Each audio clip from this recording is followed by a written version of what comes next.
Oui, merci Monsieur le Président. Mes chers collègues, 30 ans de socialisme et de gestion mitterrandienne auront laissé, c'est le moins que l'on puisse dire, quelques traces sur le territoire du Libournais. Explosion du chômage et de la pauvreté, fracture sociale, commerce vacant, commerce de proximité détruit au profit de centres périurbains, perte continuelle d'attractivité, logements délabrés, on en paye aujourd'hui les pots cassés.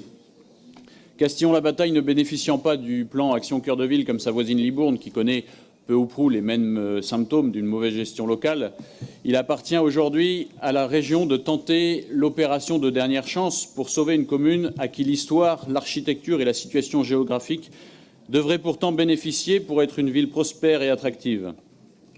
Si nous reconnaissons l'utilité d'intervenir en soutien à cette commune en grande instabilité économique, je pense qu'il n'est pas inutile de rappeler qu'une revitalisation de centre-bourg ne se fait pas uniquement par une restructuration urbaine, un travail sur l'habitat ou des actions en faveur du développement commercial et artisanal.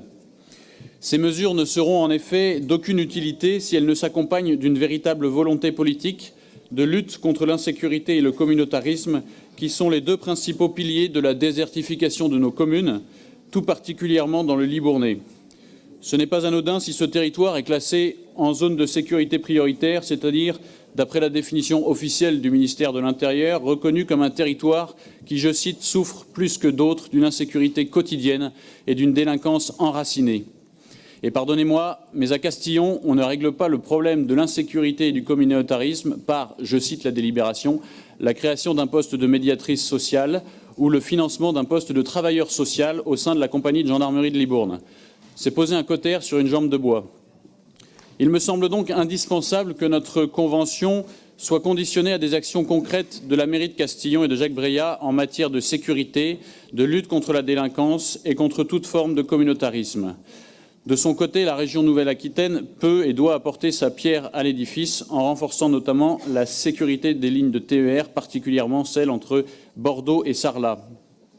Sans action en matière de sécurité, première des libertés, les actions économiques ou urbaines seront inutiles et inefficaces.